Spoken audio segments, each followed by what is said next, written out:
Hello everyone, Minecraft 1.20 just released and it adds many new exciting features, and along these features of course also come new advancements. In this video I will explain how you can get all these new advancements and also guide you through the new features and mechanics that are related to getting them.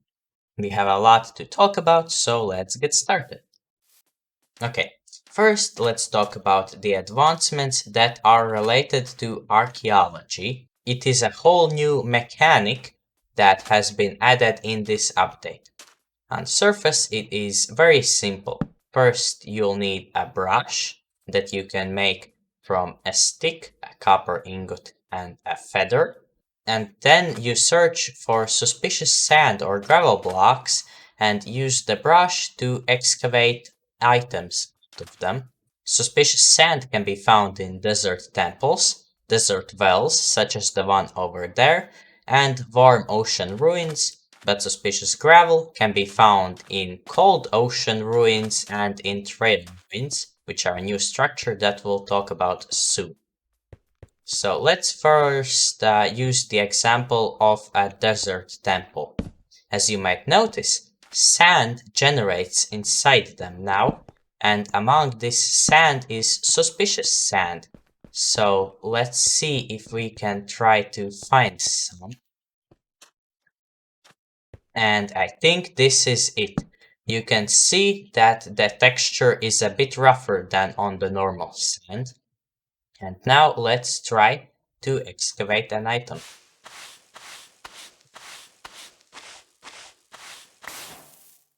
And we got an emerald. If you're not sure if it's suspicious sand or normal sand, you can just try brushing on it. If it's normal sand, nothing will happen. So, in this case, we got an emerald, but the first advancement is for finding a pottery shard in the suspicious sand or gravel.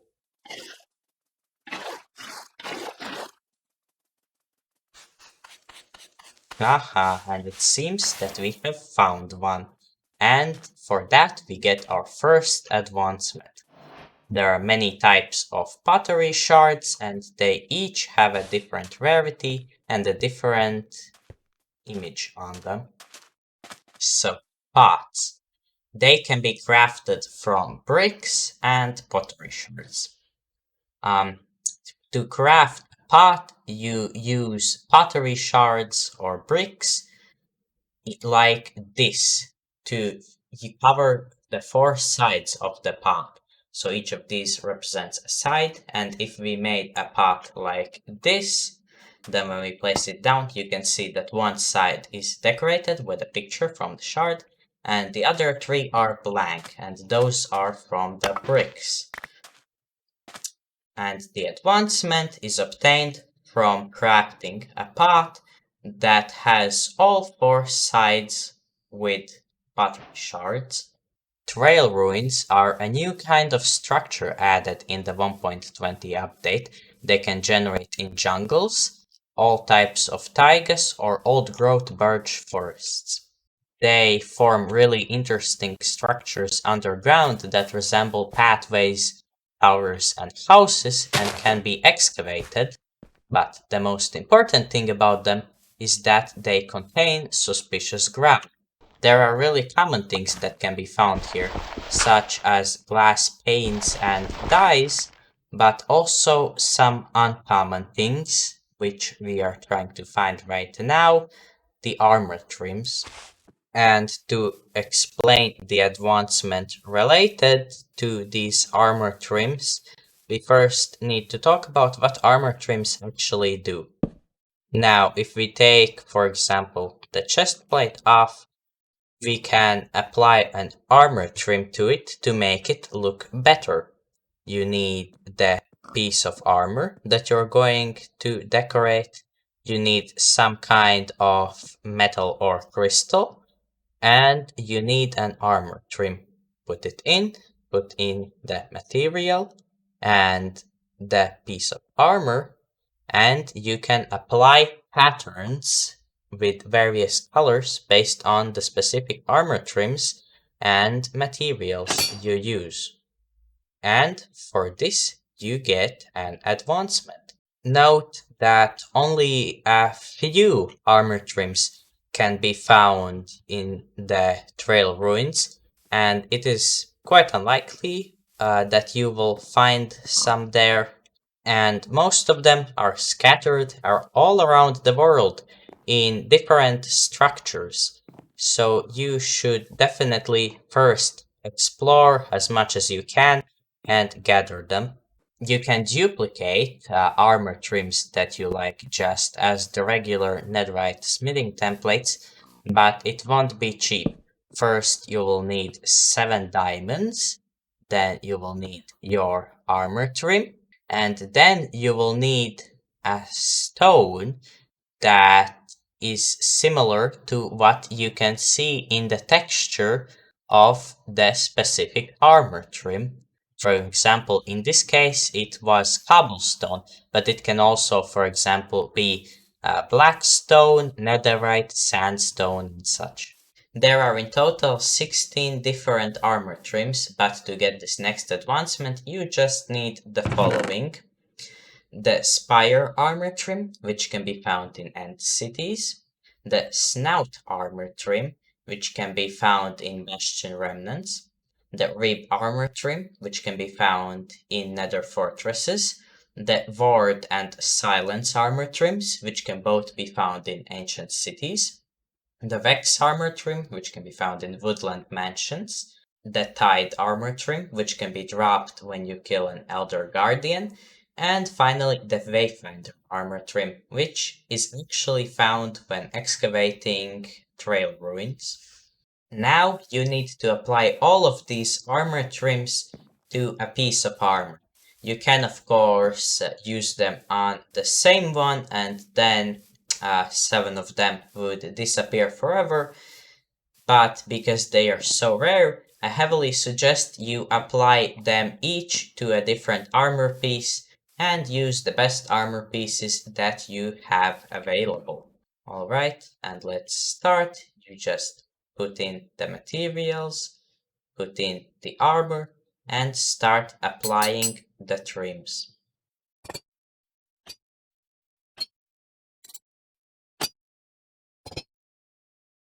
And you got the next advancement. The fifth and final advancement directly related to archaeology requires that you obtain a sniffer egg. Sniffer eggs are used to hatch sniffers, which are the mob that won the 2022 mob run. They can only be found in suspicious sand in warm ocean ruins. I suggest you bring a door or another means to breathe underwater, such as an underwater breathing potion. But it may not be necessary at all, since most ocean ruins generate with magma blocks on which you can sneak to get oxygen. And also I heavily suggest using a respiration tree enchantment on your helmet.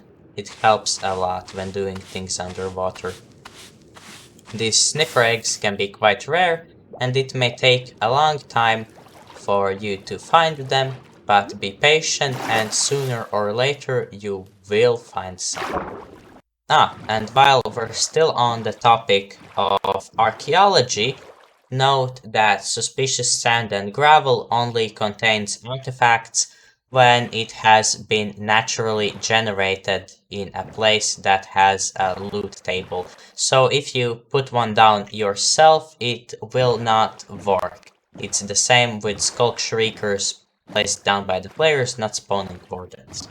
It can be helpful to try to find many underwater ruins grouped together, because then your chances of finding a sniffer egg increase, since there is a lot more potential for suspicious sand to be generated. And as you can see here, seagrass can sometimes hide the suspicious sand blocks. So when you are looking for them, try to also remove it.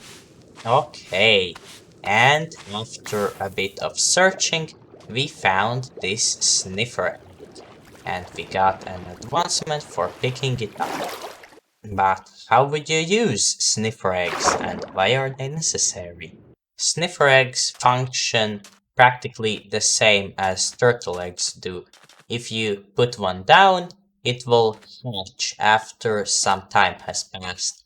But with sniffer eggs, you can double the speed the hatching happens if you put a moss block underneath the egg.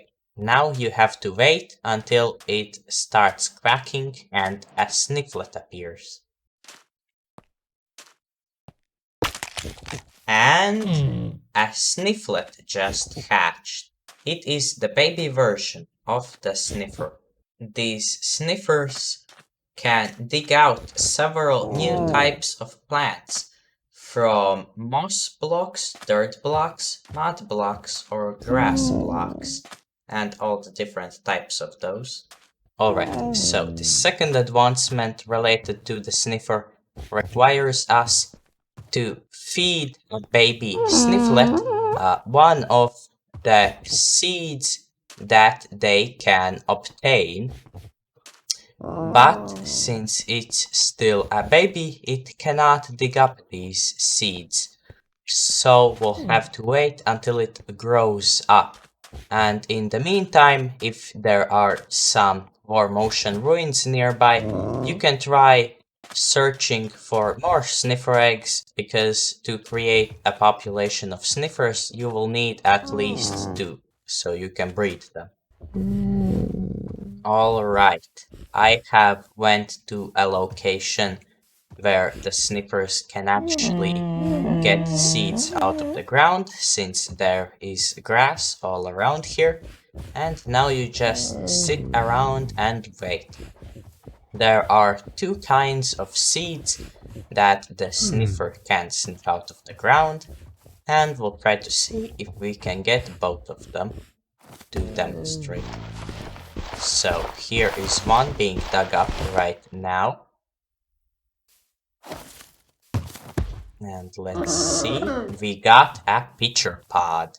It is one of the 2 types of seeds, and it can be planted in farmland to obtain a pitcher plant, which is used for decorative purposes and to craft cyan dyes. It can be helpful to get a lead to help transport the sniffers around and get them into areas that you would like them to be. In the meantime, while waiting for the second seed to be found by sniffers, we can already get another advancement. This next advancement requires you to plant any seed obtained from sniffer, so the pitcher pod will do just fine. And we have the advancement. And here is the seed that is necessary to breed the sniffers, the torchflower seed. You can also plant it for a torchflower plant, which can be used for decoration or to obtain orange dye. If we get 2 of these torchflower seeds, we can breed these sniffers to lay another egg. The sniffers have created an egg item, which you can just pop down and wait for it to hatch. The good thing about sniffer eggs is that, unlike turtle eggs, because they are so rare, if you break them, they will always drop themselves, and you can then move them wherever you want. And now that a snifflet has hatched, feed it torchflower seeds to get the next advancement. The 8th and final advancement requires that you make a chiseled bookshelf. It can be crafted using any combination of planks and slabs. Next, you have to obtain a comparator and some books. Enchanted books will do too. So, you can put your book or books anywhere in the chiseled bookshelf as you wish. And after that, you need to take a comparator and put it facing out, and you have obtained the final advancement. What this does is it basically measures how many books are in your chiseled bookshelf and transforms it to redstone energy. And that's actually gonna be it. These are the 8 advancements. If you have watched this video, then it's very likely that you will be able to obtain them quite easily, even though some of them may take quite a bit of grinding and searching for resources. I hope you enjoyed this video or found it helpful. Thank you for watching and goodbye.